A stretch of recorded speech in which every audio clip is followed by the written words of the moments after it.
Mi alma tiene sed de Dios, un espacio que reconforta, alienta y motiva a la luz de la palabra de Dios, un espacio de clamor e intercesión por todos aquellos que hoy necesitan una palabra de aliento de parte del Dios Todopoderoso.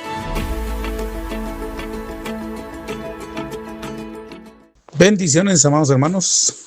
Sean todos y cada uno de ustedes bienvenidos a este subprograma Mi alma tiene sed de Dios.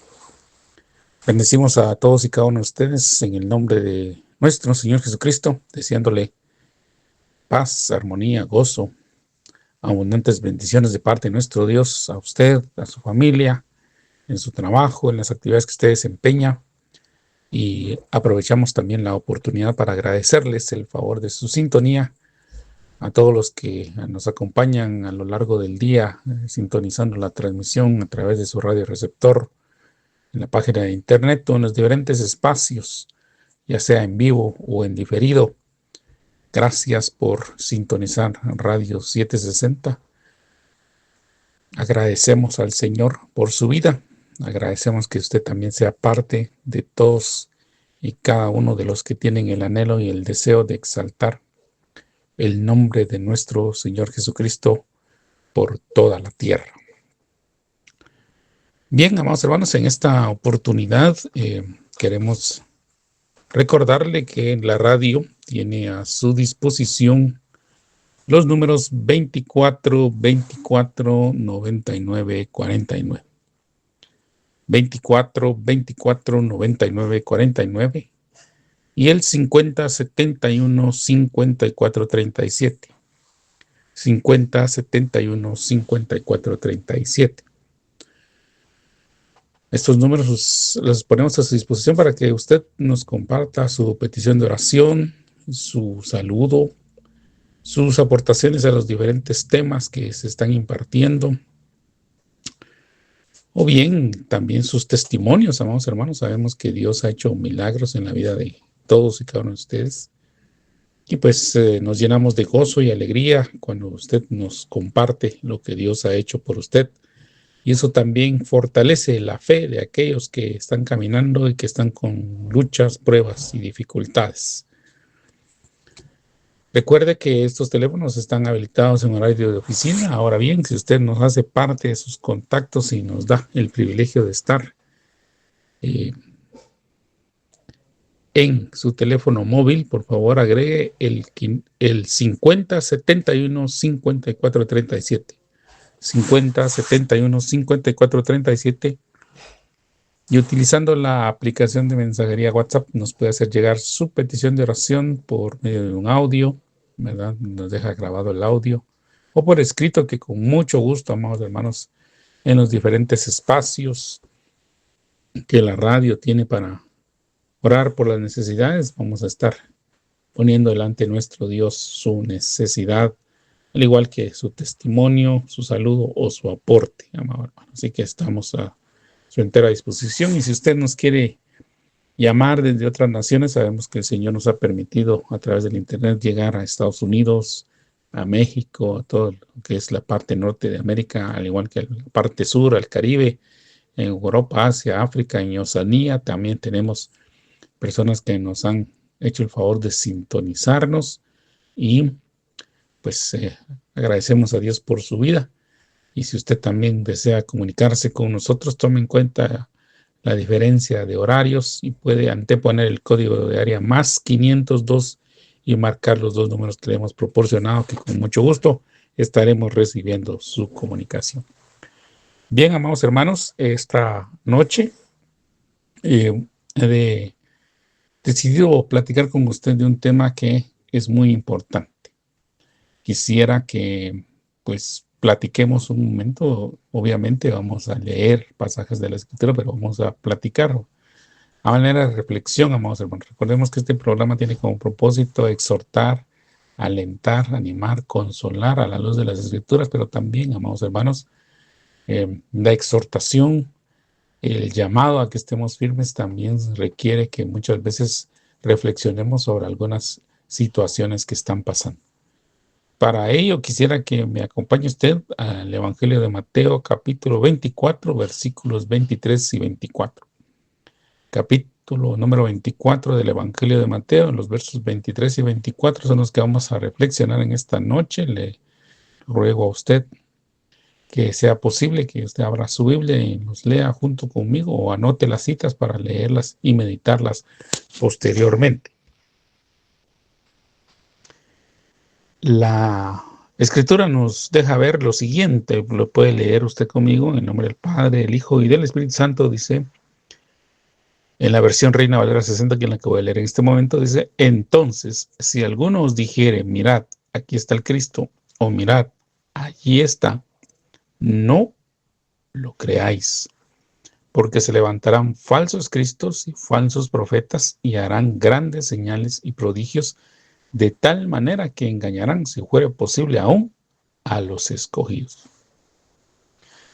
Y quiero llamar su atención, amados hermanos, en que este pasaje ya lo hemos meditado en otra serie, pero trayéndolo a colación, pues usted sabe que es el capítulo escatológico del libro de Mateo. ¿Y qué quiere decir escatología? Pues en pocas palabras, amados hermanos, la escatología es el estudio de la profecía bíblica en el final de los tiempos. ¿Qué es lo que dice la Biblia respecto al final de los tiempos? Y si sabemos que nuestro Señor Jesucristo habló de ello. Habló del final de los tiempos, habló del final de la era y habló del final del mundo, amados hermanos. Dios ha sido bien claro, ¿verdad? Nosotros, sacando esto como comentario, también hemos sido enseñados, amados hermanos, que todo tiene un principio y un fin, que todo tiene ciclos, ¿verdad? Todos hemos estudiado el ciclo de la vida, también hemos leído los ciclos de la historia y sabemos de las eras que han acontecido y que también han marcado lo que es la mente, el corazón, la cultura, el idioma de las naciones. Y por ende, amados hermanos, sabemos que hay una herencia, como le dicen algunos, alguna herencia relacionada con asuntos culturales, ¿verdad?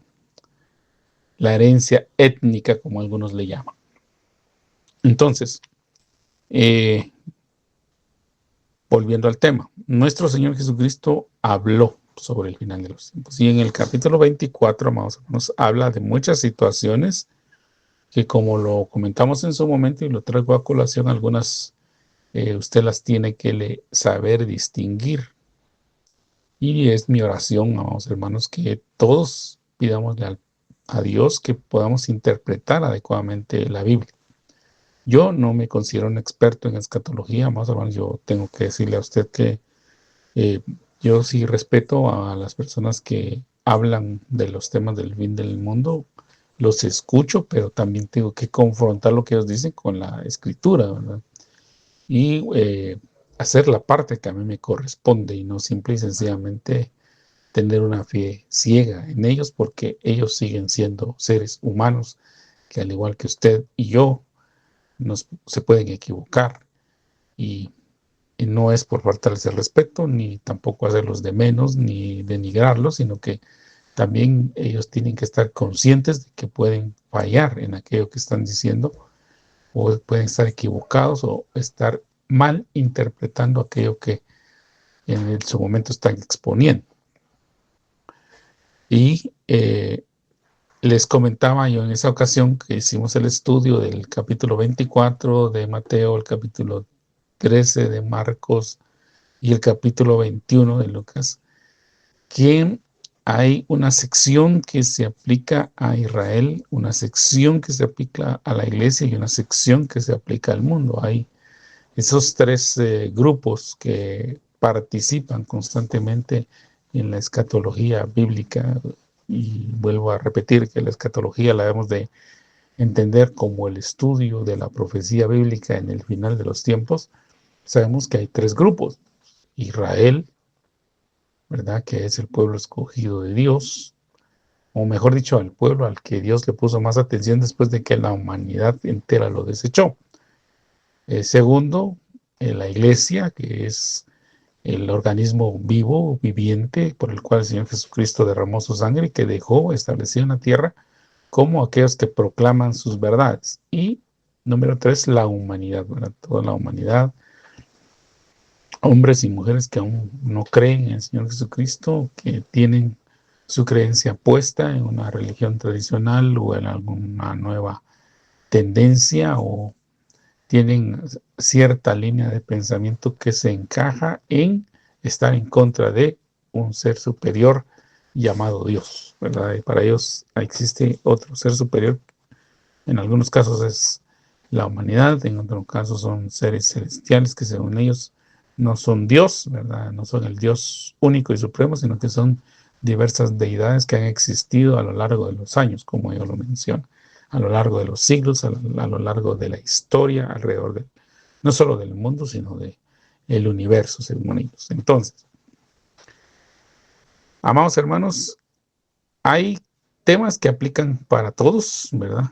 Recordemos que dentro de la humanidad, que sería el universo más grande, amados hermanos, está Israel, por un lado como nación y como religión, y por el otro lado la iglesia como parte de la humanidad. O sea, nosotros no somos algo que está fuera del planeta, estamos dentro del planeta, habitamos con seres humanos que creen,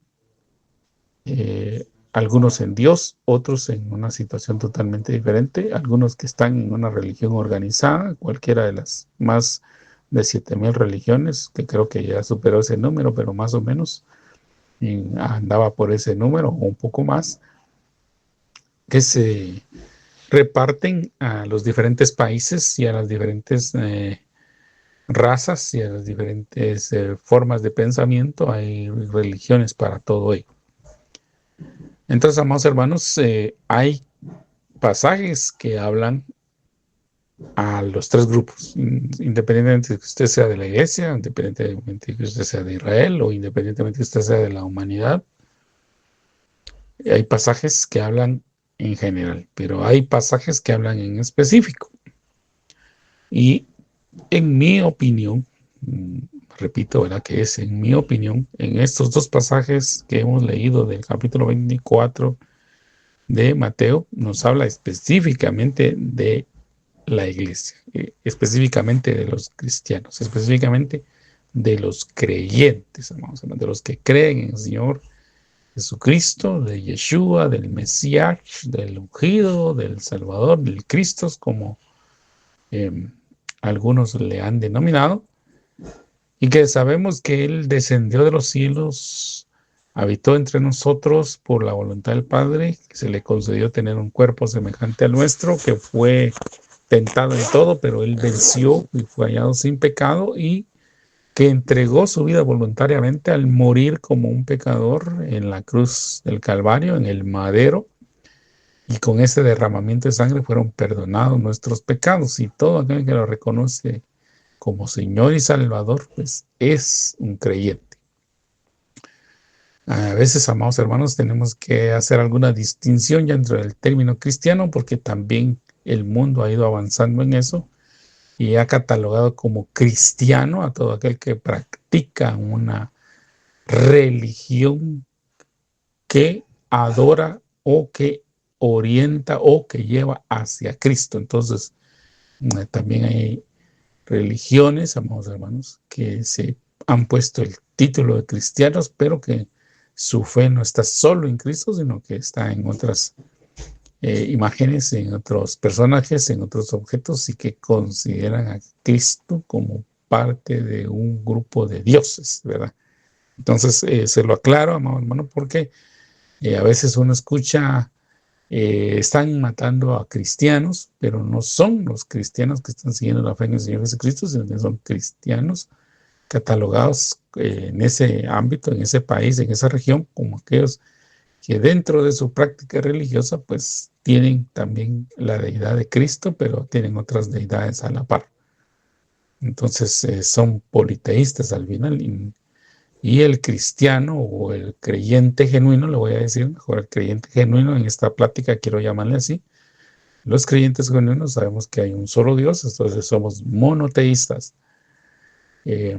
Hablando de la clasificación que se da a nivel mundial, somos monoteístas, creemos en un solo Dios, sabemos que nuestro Dios se manifiesta en tres personas, Padre, Hijo y Espíritu Santo.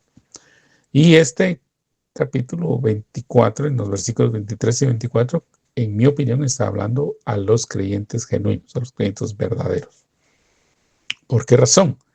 Porque nosotros tenemos nuestra esperanza puesta en el regreso del Señor Jesucristo. Tenemos una fe que ha sido atacada y que nosotros tenemos que preservar hasta el día del regreso del Señor Jesús. Sabemos que Él va a venir por su iglesia, que nos va a llevar a las moradas celestiales y que para nosotros no hay un juicio junto con la humanidad, sino que el juicio nuestro es aparte. Es totalmente diferente, en un lugar diferente, por un personaje o por Jesucristo mismo, mejor dicho, que es el que va a llevar al cabo el juicio de los que somos creyentes verdaderos, mientras que para la humanidad, para el resto de la humanidad, el que va a juzgar es Dios mismo. Entonces, regresando al punto, el Señor Jesús, con sus propias palabras, nos dice: entonces, si alguno os dijere, mirad, aquí está el Cristo, aquí está el Mesías, aquí está el ungido, aquí está el verdadero, aquí está el que es el designado para salvarnos, ¿verdad? Porque todo eso significa Cristo, ¿verdad? Él está haciendo ya alusión a lo que Él va a hacer cuando ya está glorificado, porque sabemos que en este momento, vamos hermanos, Jesús, nuestro Salvador, el Mesías, el ungido, Yeshua, como le dicen algunos, o Yahshua, como le dicen otros, Él ya no está en un nivel terrenal humano como estuvo antes, cuando Él vino a la tierra. Él ya está en su gloria, está con el Padre, está en un nivel superior, entonces Él ya está glorificado, amados hermanos. Y Él nos está diciendo, advirtiendo a nosotros que va a llegar un tiempo en el que van a estar señalando: aquí está el Cristo o está allá. Y Él nos dice: no que le creáis. ¿Por qué? Porque, amados hermanos, el Señor Jesucristo le va a dar testimonio a los creyentes verdaderos cuando Él va a venir y cuando Él se va a manifestar.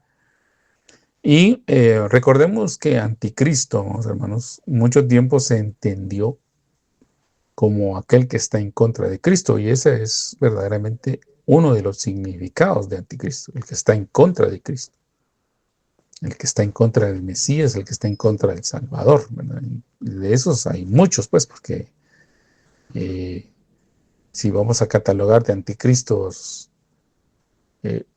o si queremos hacer una catalogación, mejor dicho, queremos decir que hay anticristos fáciles de reconocer. Sí, los ateos serían los anticristos porque ellos están en contra de Cristo, en contra de Dios, en contra del Espíritu Santo y en contra de todo aquello que se adore o se pretenda anunciar o señalar como el creador de todas las cosas, ¿verdad? El ateo duda, o mejor dicho, el ateo no cree en Dios. Lo que él piensa es que el universo pues es fruto de una situación espontánea y que así como apareció va a desaparecer, y que el ser humano pues solo tiene existencia en esta tierra y que cuando él muera pues va a regresar a la forma en que tenía antes de existir como ser humano. Entonces usted sabe que el ateo sí cree en la evolución o en la teoría del Big Bang, o que él cree que el ser humano pues no tiene un destino eterno. El ateo no cree en el cielo, el ateo no cree en ángeles, el ateo no cree en nada divino. Él lo único que cree es como Tomás, ¿verdad? El que ve, lo que se ve, se cree. Esa es la ideología del ateo. Pero entonces el ateo podría ser un anticristo. El que practica una religión que no tenga como centro a Jesús, pues también es un anticristo porque está en contra de Cristo. Y también pues está en contra de Cristo aquel que dice ser cristiano, amado hermano, pero no practica ni vive los mandamientos que en la Biblia están. Entonces, amados hermanos, solo es un cristiano de nombre o un cristiano cristiano nominal, se le llamaría académicamente hablando. pero no tienen una creencia en Cristo. Obviamente, pues también, amados hermanos, se ha catalogado como anticristo aquel que con violencia ha negado el acceso de las religiones a ciertos territorios, ¿verdad? Y pues hay ejemplos recientes, amados hermanos, no voy a mencionar nombres por ética, porque no se trata de esto del programa, pero sí hacerle ver que hay una nación en Centroamérica que ya prohibió el ingreso de las Biblias, ¿verdad? Ha estado ya limitando de alguna forma la práctica de cualquier religión en su territorio. Eso es lo que está buscando esta nación.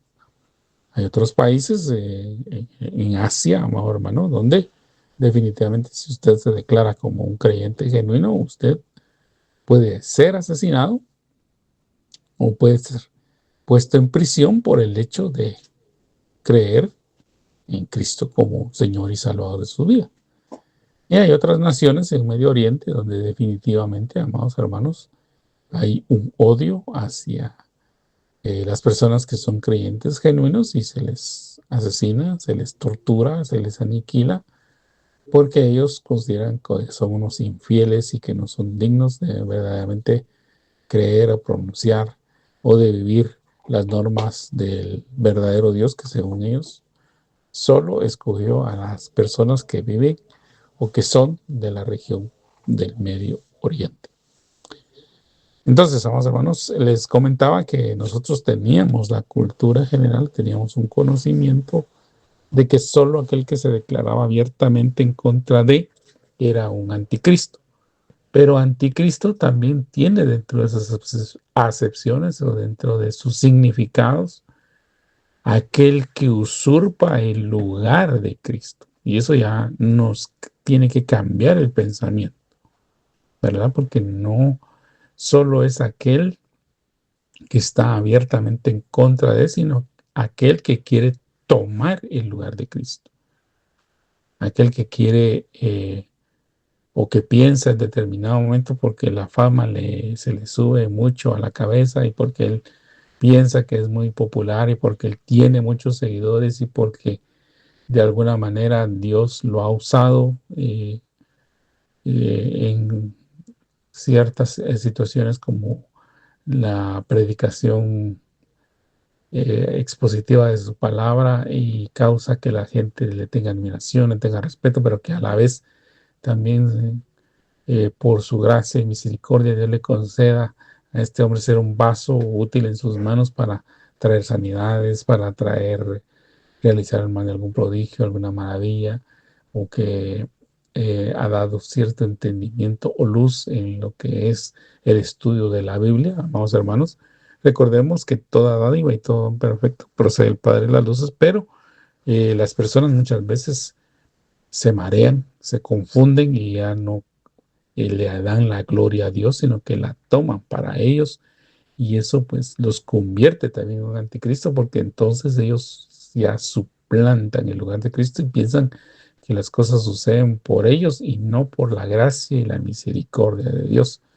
Entonces, amados hermanos, muchas veces nosotros tenemos que tener ese cuidado, esa humildad de reconocer que es Dios el que nos usa a nosotros para obrar en favor. Cuando a veces nosotros eh, tenemos comunión con Dios, que deberíamos de tener comunión con Dios todos los días, pero muchas veces el Dios en su misericordia ve que nosotros estamos buscando lo que estamos eh, anhelando verdaderamente, agradarle, servirle, y Dios nos empieza a usar como vasos, amados hermanos. Muchas veces se nos sube el orgullo, se nos sube la fama, nos creemos que somos los más importantes, que somos los eh, meros ungidos, perdón, que es una frase que muchas veces se utiliza por aquí en algunas regiones de Guatemala. Pensamos que somos la última Coca-Cola del desierto, como dirían algunos, eh, pero no es así, ¿verdad? Es Dios el que nos utiliza en su gracia y su misericordia. Y hay gente que se ha independizado de Dios porque ellos piensan que son ellos, ¿verdad? Es que esto se hace porque yo estudio, porque yo oro, porque yo hago esto, porque yo hago lo otro. Y pues Ahí es donde tenemos el problema. Y hay muchos, amados hermanos, que hoy están usurpando, que son anticristos por el hecho de que quieren usurpar el lugar de Dios. Ya no es eh, eh, la gracia y el favor de Dios obrando en sus vidas, sino que es el poder que ellos tienen, ¿verdad? Entonces, ya usted empieza a ver, amados hermanos, algunas actitudes. Ya no es el ministerio de Cristo, sino es el ministerio de fulano, de la misión tal, porque ya empiezan a exaltar alguna misión, alguna denominación, y que ellos tienen la verdad, que ellos tienen las prácticas, que ellos tienen los ritos, que ellos tienen las costumbres, y que andan de una manera u otra, faltando el respeto a las demás denominaciones, porque dicen que solo nosotros, y nosotros hacemos tal actividad, y nosotros tenemos tal situación, y nosotros tenemos tantas iglesias alrededor del mundo, y tenemos tantos pastores, y amados hermanos, perdone, no es ese el punto, ¿verdad? El punto es que si Dios nos da de su gracia y su favor, la gloria, la honra y la alabanza debe ser para Él. Entonces, amados hermanos, tenemos que tener en claro que anticristo es una palabra que tiene esa connotación de aquel que se declara abiertamente en contra de, o aquel que está usurpando el lugar de, o aquel que está empujando a los demás para alejarlos de. Eso también puede pasar, amados hermanos. Hay hermanos, bueno, mejor dicho, hay personas que dicen ser hermanos, que dicen tener la misma fe, que dicen amar a Dios con todo su corazón, pero que al final lo que hacen, con la forma en que se expresan, con la forma en la que actúan, o el propósito que ellos tienen, es desviar a los hermanos de la fe y apartarlos del buen camino. Entonces, amados hermanos, definitivamente estamos en un tiempo donde el Señor definitivamente nos lo advirtió, pero Él también nos dio, amados hermanos, alguien para cuidarnos, para protegernos. Y en el Evangelio de Juan, capítulo 14, usted lee que Jesús nos deja claramente anunciado que Él iba a enviar al Espíritu Santo, al Consolador, al Paracletos, ¿verdad? Entonces, amados hermanos, el Espíritu Santo nos da, entre muchas otras bendiciones, el don del discernimiento. El don del discernimiento, en pocas palabras, amados hermanos, para no hacer esta charla muy aburrida. La capacidad de distinguir entre lo que agrada a Dios y lo que no agrada a Dios. Entre lo que edifica nuestra vida para ser agradables a Dios y lo que no edifica, en pocas palabras, en pocas y sencillas palabras. Es aquel momento en que el Espíritu nos habla y nos dice: no vayas para ese lugar, no hables con esa persona o no vayas con esa persona, porque es cuando el Señor nos está hablando claramente, a veces audiblemente, otras veces pone en nuestro corazón esa inquietud, es decir, yo no siento paz con hacer esta cuestión, no siento eh, la seguridad de parte de Dios de que esto que esté haciendo esté correcto, esté adecuado. Entonces, amados hermanos, definitivamente estamos en esa época donde el discernimiento debe estar activo en nuestras vidas. Si no lo tenemos, definitivamente tenemos que pedírselo a Dios y Él gustosamente nos lo va a otorgar, amados hermanos. Cuando nosotros, con un corazón puro, con un corazón sincero, le expresemos a Dios la necesidad que tenemos de tener activo el discernimiento, porque en esta época, vamos a ver, en esta época donde la tecnología ha avanzado a pasos agigantados, más que agigantados diría yo, nos puede servir para edificación de nuestras vidas y para poder tener más herramientas que nos ayuden a conocer más de Dios, como bien nos puede apartar del conocimiento de Dios, de buscar a Dios, de anhelar a Dios, y exaltar a nuestra propia persona o exaltar a la humanidad o exaltar alguna otra deidad que no es Dios, ¿verdad? Tomando como deidad, amado hermano, o mencionando como deidad aquel que tiene algún atributo sobrenatural. Eso es lo que quisiera decir. Recordemos que el enemigo de nuestras almas, Satanás, el diablo, la serpiente antigua, pues también, amados hermanos, en un determinado momento fue un ser angélico, fue un ser celestial que lamentablemente decidió apartarse de Dios. Él quiso usurpar el trono de Dios. Eso lo puede leer usted en Isaías, capítulo 28, y Ezequiel, capítulo 14. Y usted verá que él quiso usurpar el lugar de Dios. Y cuando esa rebelión se le encontró en su corazón, él fue desterrado y obviamente dejó de ser un ángel, un ser de luz, para convertirse en un ser de tinieblas. Entonces, si eso le pasó al enemigo, que era un ser superior, ¿verdad? Porque definitivamente tenemos que reconocer, amados hermanos, que la Biblia misma nos dice que el hombre es un poco menor que los ángeles y aún entre los ángeles hay clasificaciones como ángeles, ángeles mensajeros, ángeles guerreros, hay serafines, terafines, querubines. Entonces, amados hermanos, vemos que hay una clasificación eh, muy detallada en la Biblia que nos habla pues de cierto nivel de autoridad. Y definitivamente Satanás tenía una autoridad, el que ahora es Satanás, que antes era Lucifer, tiene, amados hermanos, o tenía dentro de sus eh, atributos que Dios le había otorgado a él, ser de un nivel superior, muy superior, que nosotros no podemos comprender con la mente, pero que sí es importante que tengamos claro que él no es igual a Dios. El hecho de pensar que Satanás tiene el mismo poder que Dios, eso es absurdo, vamos a ver.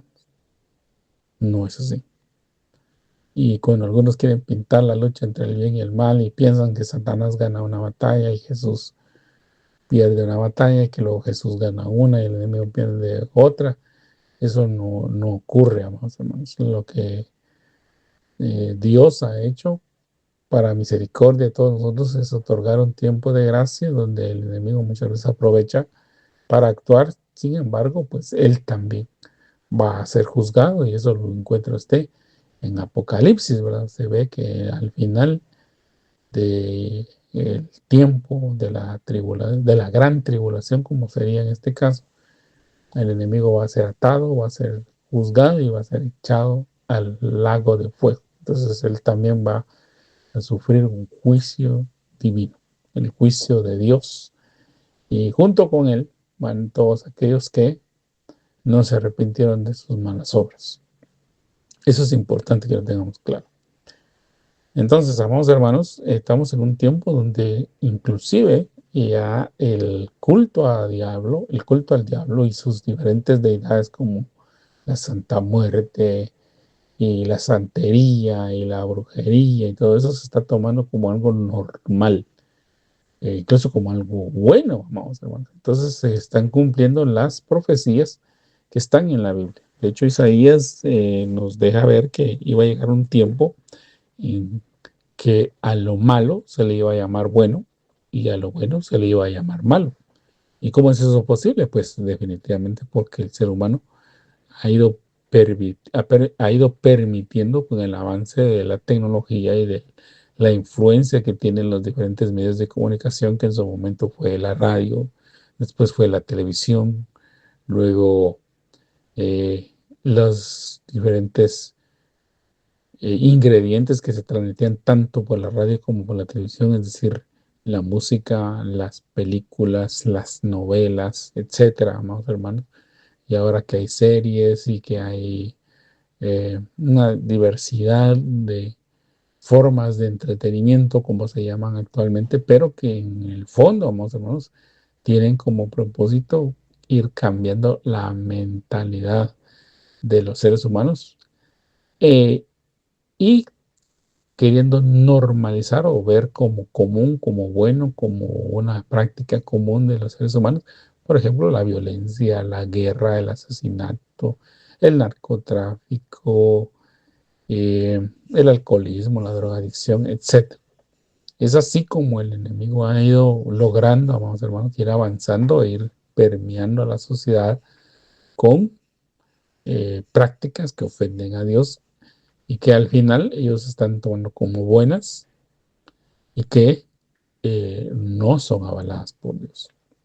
Vemos pues que la televisión, amados hermanos, y las películas han ido trabajando constantemente desde hace años, sembrando en la mente y en el corazón de las nuevas generaciones el que se permita que, por ejemplo, el hombre pueda casarse con un hombre, es decir, casarse con alguien de su mismo género, y pueda casarse una mujer con una mujer y ver como normal es el hecho de que hayan familias donde ahora van a haber dos papás y dos figuras paternas, o mejor dicho, en una familia van a haber dos hombres que la conforman y que a uno le va a decir mamá y al otro le va a decir papá, mientras que en el otro lado, pues también una criatura puede ser creada por dos mujeres, una que va a asumir el papel paterno y otra que va a asumir o desarrollar el papel materno.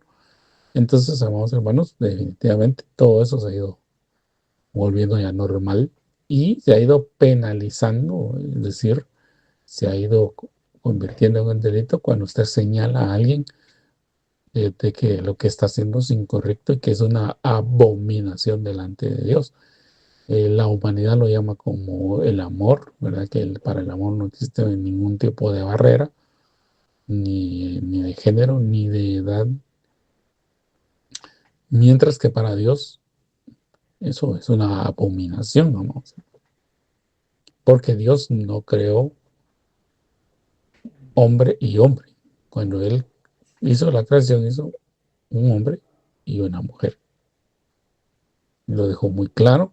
Cuando Él constituyó el matrimonio, pues también lo hizo entre un hombre y una mujer. Y cuando constituyó la familia, la base de la familia es la unión entre, no la unión en matrimonio, la unión en el santo matrimonio, porque el matrimonio es también una institución que Dios establece entre un hombre y una mujer.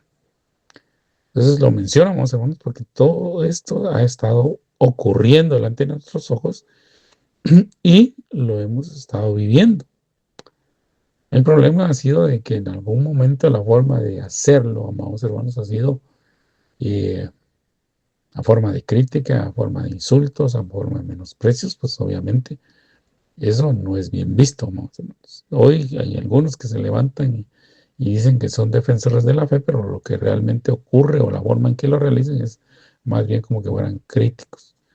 Verdaderamente, amados hermanos, hemos caído en una situación tan complicada donde inclusive, ¿verdad? Y lo menciono, lo traigo a colación, en la televisión, esos talk show, como le llaman, ¿verdad? Esos talk show o esos shows de televisivos que empezaron ahí por los años 80, los años 90 más o menos, y que empezaron a cobrar fuerza, vamos hermanos, donde en esos programas, vamos hermanos, empezó a tomar con violencia, ¿verdad? Se empezó a tomar como normal la violencia en que un presentador o una presentadora, sobre todo las presentadoras, eh,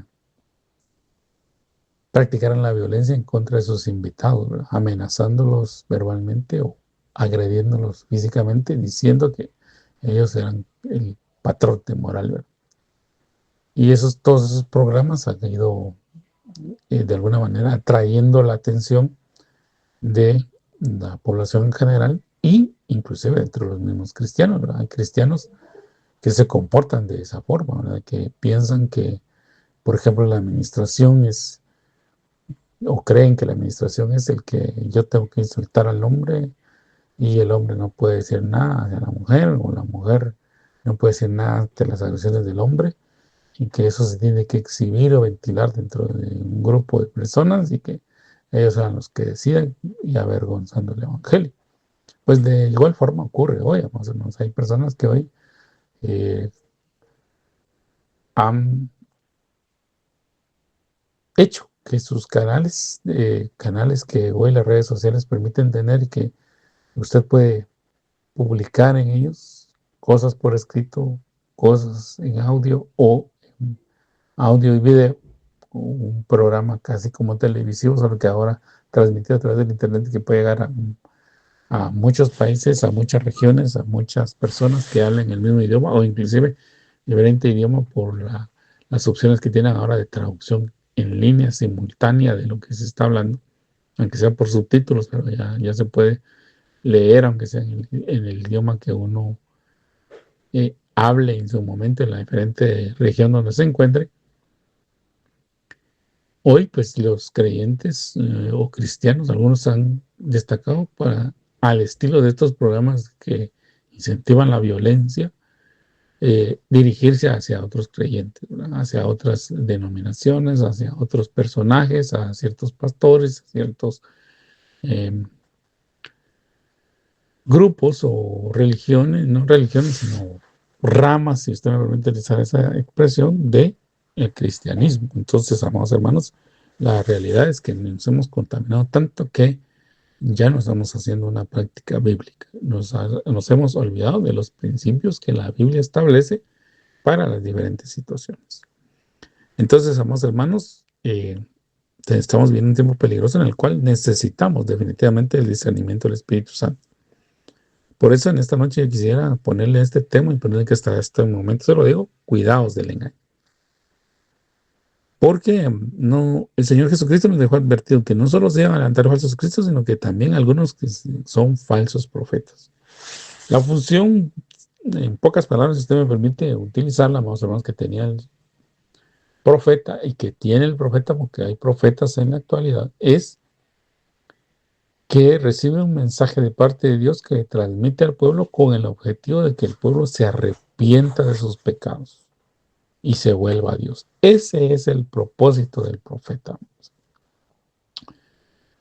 Algunas funciones del profeta, porque le fue concedido no a todos los profetas, perdón, sino que algunos específicos, fue el hecho de ungir reyes, pero nosotros actualmente ya no vivimos en una monarquía, vamos a decir, ya no. Una monarquía terrenal, quiero decir, porque la monarquía celestial sí existe. Nosotros sabemos que Jesucristo, que el Señor Jesús, nuestro Salvador, el Mesías, el ungido, pues ahora dentro de sus títulos divinos está el de Rey de Reyes y Señor de Señores. Entonces esa monarquía sí existe a nivel celestial, pero a nivel terrenal, amados hermanos, ya no hay reyes. Son pocos los contados y aún dentro de las que se consideraban monarquías, los reyes ahora ya tienen también dentro de su composición de gobierno los presidentes. Entonces ya la monarquía ya ha sido relegada y relegada y relegada a otro punto, pero lo que yo menciono ahora y lo que quisiera llegar es que algunos profetas como Samuel específicamente, amados hermanos, que tuvo la bendición de parte de Dios de ungir a dos reyes, a dos de los primeros y principales reyes de Israel, como lo fue Saúl en su momento y después David, o como Natán, que tuvo la oportunidad de ungir a Salomón por rey, o como Eliseo, que también dentro de sus funciones, cuando él estuvo ejerciendo como profeta, fue ungir a algunos reyes o a algún rey. Esa función ya no existe hoy, amados hermanos, pero lamentablemente hay algunos que se han desviado y piensan que eso lo pueden hacer todavía y que, bueno, como ahora ya no hay reyes, yo puedo ungir al que es presidente. Y eso no es así, amados. Dios no está en esta situación ahora. Pero la función concreta o sencilla del profeta es tomar el mensaje de Dios y proclamarlo.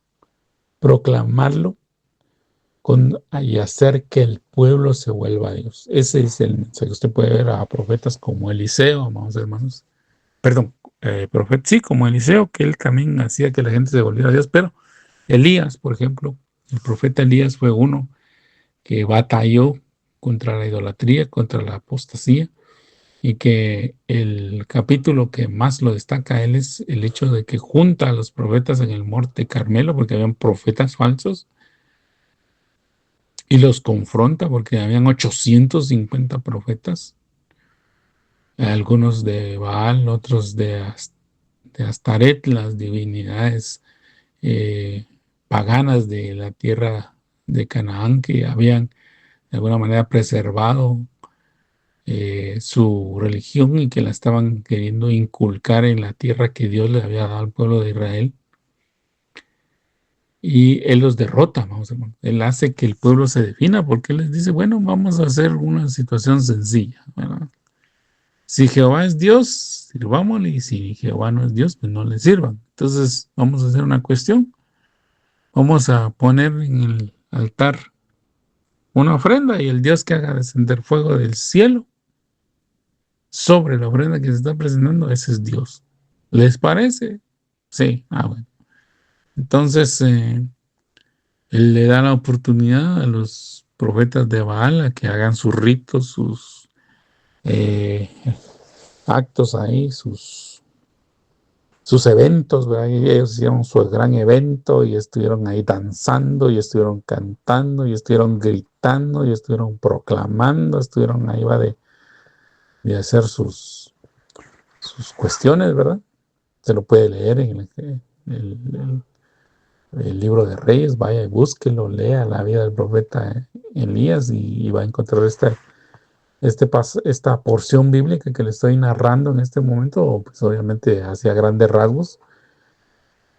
Y usted va a ver que ellos, como ustedes son más, ustedes empiecen, ¿verdad? Ustedes hagan lo primero ¿verdad? Y como ellos estaban que eran los genuinos, que eran los verdaderos, que solo ellos tenían la sana doctrina, que solo ellos tenían el derecho de anunciar de qué se trataba el año y de que tenían sus danzas, sus cantos. Usted lo puede ver ahí, amado hermano, yo no le estoy inventando nada, vaya y léalo usted mismo. Y estuvieron así medio día y no pasó nada. Mientras que Elías, bueno, cuando le tocó el turno a Elías, bueno, antes de que le tocara el turno a Elías, amado hermano, se me olvidó comentarle que ellos hasta se sacaron, ¿verdad? Ellos ya empezaron con actos de violencia, de sacarse sangre a sí mismos, para de alguna manera decir, bueno, que es como mi sangre es preciosa, como mi sangre es única y como mi sangre es divina, ¿verdad? Vamos a derramar nuestra sangre y eso va a provocar que el Dios al que nosotros estamos adorando en este momento y que al cual hacemos las proclamas y hacemos estos eventos masivos y estos conciertos y todo esto, mande fuego del cielo, pues aunque ellos sacaron sangre y había sangre derramada por lo que la Biblia lee, por eso le invito y le vuelvo a insistir, vaya y busque y lo lee. Pues Elías lo que hizo fue componer primero el altar. Él fue lo que hizo es restaurar la comunión con Dios. Porque eso, amados hermanos, estaba en la palabra de Dios. Usted lo puede leer ahí en el libro de Éxodo, en el libro de Números, en el libro de Deuteronomio, en que Dios le da a conocer a su pueblo por medio de Moisés en ese momento, que es su siervo, amados hermanos, que había necesidad de hacer un altar, que había que tener un altar para que ahí Dios tuviera comunión. Era como un recordatorio de tener comunión el hombre con Dios y Dios iba a tener comunión con el hombre. Restaura el altar, hace una oración, amados hermanos, definitivamente. La oración es el medio de comunicación con Dios. Él doblega sus rodillas, le suplica a Dios, no le decreta, no le reclama, no se atribuye derechos, no está reclamando cosas, hermano, porque si usted declara que es sano, no, usted no tiene que declarar que es sano. Usted tiene que pedirle a Dios que Él le conceda la salud y la sanidad, porque Él, dador de todas las cosas, es Dios. Y Elías rogó, imploró, lloró, suplicó, clamó. Esa es la actitud del creyente genuino, hermano. Y cuando lo hizo, Dios respondió y Él sí envió fuego del cielo, ¿verdad? Sabemos que Elías también pues derramó agua de encima del altar, ¿verdad? Para que no quedara duda de que era Dios el que había hecho esa prodigio, esa señal, esa maravilla, porque Pues obviamente mucha gente puede haber dicho, bueno, como los primeros estuvieron haciendo sus ritos hasta el mediodía y ya estaban en la hora de mayor calor, seguramente el sol iba a provocar un incendio natural y entonces ya eso no se le iba a atribuir a Dios, sino que iban a decir, esta fue casualidad, esto no es un acto divino, esto es un acto químico, porque algunos así quieren explicar las situaciones. No, no, no, no, no, este no es un milagro, esta es una situación científica que tiene esta y esta explicación, ¿vale? Pues mojó la ofrenda, mojó el altar. Y como él suplicó, como él rogó, como él imploró, sin gritar, sin danzar, sin proclamar, sin hacer conciertos, sin hacer ninguna otra cosa, solo poner su mirada en Dios y tener fe en él y estar seguro de que era Dios el que lo había enviado, Dios le contesta y envía fuego del cielo, el cual dice que consumió no solo el sacrificio, sino que el agua que estaba alrededor del altar, porque había derramado cierta cantidad de agua ahí, la cual había provocado que no solo se mojara la ofrenda, sino el altar completo y se había formado una especie como de poza alrededor del altar y hasta eso se consumió cuando descendió el fuego del cielo para dejar en claro que solo existe un Dios verdadero. Entonces, amados hermanos, pero el punto primordial es que Elías como profeta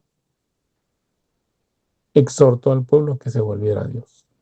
Le pregunto yo a usted, el profeta que usted está conociendo, si es que usted conoce algún profeta, porque hoy mucha gente se autonombra profeta, le está hablando a usted de parte de Dios, que le está invitando a que usted se vuelva a Dios, o le está diciendo yo te voy a profetizar y te voy a bendecir, te voy a ungir, pero tú me tienes que dar una ofrenda, o tú me tienes que mantener, o tú tienes que pagar los gastos del ministerio, o tú tienes que hacer esto, o tú tienes que hacer lo otro. Le pregunto, ¿lo está manipulando o lo está invitando a que se vuelva a Dios?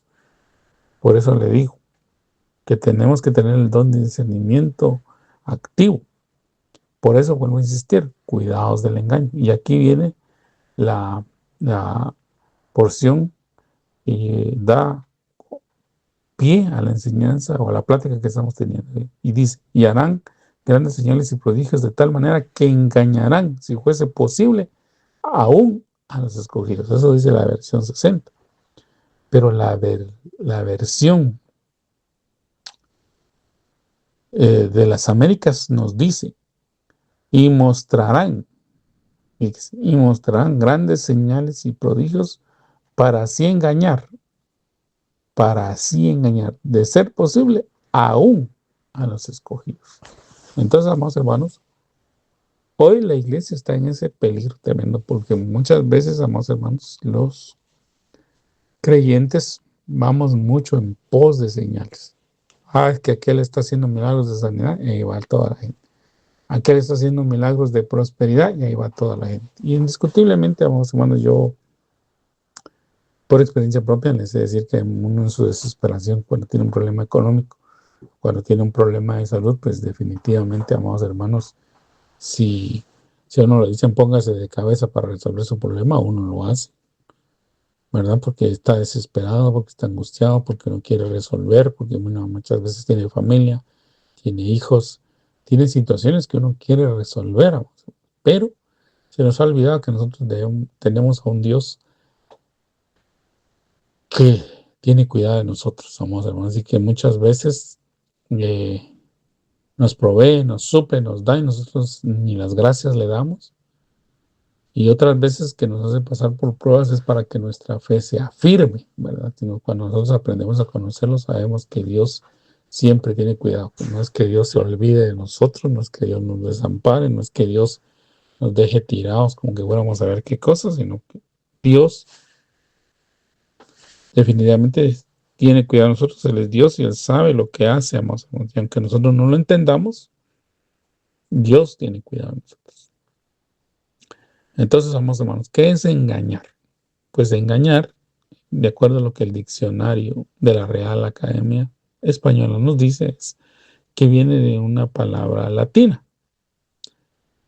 Y esa palabra se puede traducir o se puede significar, número uno, como hacer creer a alguien que algo falso es verdadero.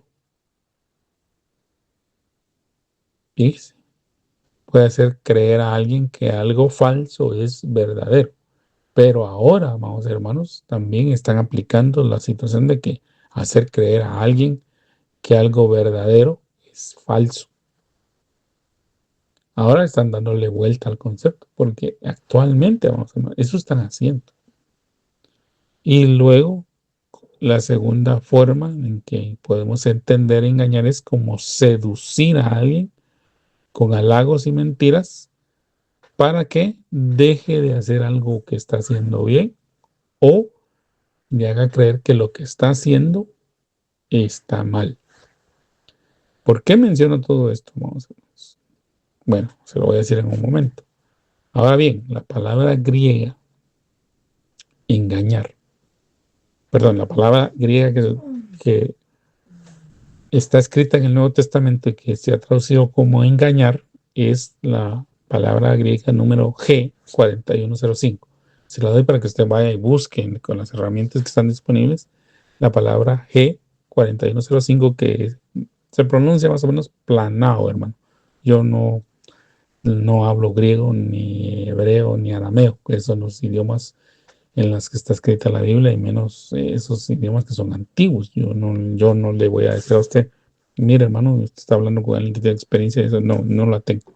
Yo le pido a Dios mucho cuando estudio para no interpretar incorrectamente lo que estoy leyendo. Y esta palabra planao significa, o se puede traducir como causar un desvío, desviar del camino recto, ir por el mal camino, vagar, errar. Metafóricamente dice que también puede significar guiar lejos de la verdad, dar lugar al error, engañar, ser llevado al error, ser llevado a un lado del camino de la virtud, ir por mal camino, pecar, desunirse, apartarse y ser llevados en error en el pecado o convertirnos en hereje, ¿verdad? Y la palabra hebrea es nasha, más o menos así se pronuncia, la H5377. Por favor, anótelas y búsquelas. H5377 nasha en el hebreo, y dice seducir, engañar, ser engañado. Entonces, menciono esto, amados hermanos, porque en el texto de Jeremías 4:10 dice, y dije, ay, Jehová Dios, verdaderamente en gran manera has engañado a este pueblo y a Jerusalén, diciendo, paz tendréis, pues la espada ha venido hasta el alba. Este pasaje, más o menos, sí que tiene otro contexto, yo lo sé. Y le invito a que usted lo lea y lo estudie, ¿verdad? Si usted está estudiando o leyendo el libro del profeta Jeremías, vaya al capítulo 4 y estúdielo. Pero yo lo que quisiera contarle en pocas palabras, más o menos, que el libro del profeta Jeremías, entre otras cosas, como le mencioné, está destacada la misión principal de que Jeremías tenía que anunciar el mensaje para hacer volver al pueblo que se arrepintiera antes de ser llevado cautivo a Babilonia. El Dios todavía les dio una oportunidad y utiliza a la vida del profeta Jeremías para llamar al arrepentimiento al pueblo, pero no quiere obedecer. Pero entre otras cosas, el ministerio del profeta Jeremías se caracterizó porque hubieron varios profetas en su tiempo que decían, no, Jerusalén no va a ser llevada cautiva. No, los que han sido tomados presos van a volver. No, lo que tú estás diciendo es mentira. Dios no va a entregar a este pueblo, no va a entregar al rey, no va a entregar a sus sacerdotes, el templo no va a ser destruido, sino lo que tú estás diciendo es mentira. Y Jeremías tuvo esa lucha contra los falsos profetas, e incluso estos falsos profetas asociados con los sacerdotes hicieron lo posible por buscar la vida del profeta Jeremías, es decir, de matarlo. Y lo mencionamos, hermanos, porque hoy está saliendo a través del internet, y eso es lo que también quisiera comentarle, y lamentablemente el tiempo se me ha ido. Está saliendo en internet un grupo, un canal, que asegura que está hablando de las formas correctas de traducir la Biblia del hebreo, del arameo y del griego, y lo menciona así como una convicción, tratando de engañar a todos de que él ha hecho estudios del hebreo, del hebreo bíblico, y que tal pasaje no significa esto, sino que significa esto otro, tal pasaje no quiere decir esto.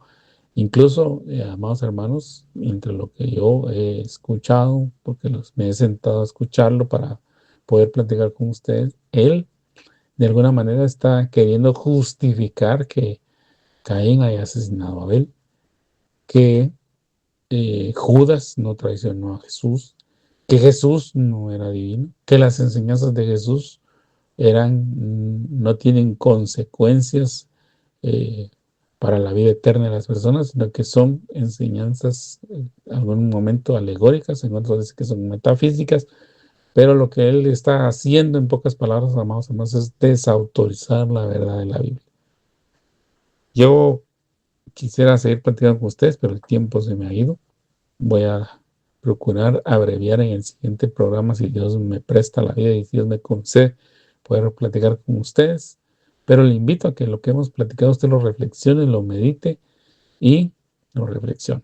Mientras tanto, que el Señor le bendiga, que el Señor le guarde y será en otra oportunidad, si el Señor así lo permite, que estaremos platicando con ustedes la palabra del Señor. Hemos presentado Mi alma tiene sed de Dios. Te invitamos a escuchar nuestra próxima audición cuando nuevamente estaremos delante del Señor exclamando: Mi alma tiene sed de Dios. No te lo pierdas.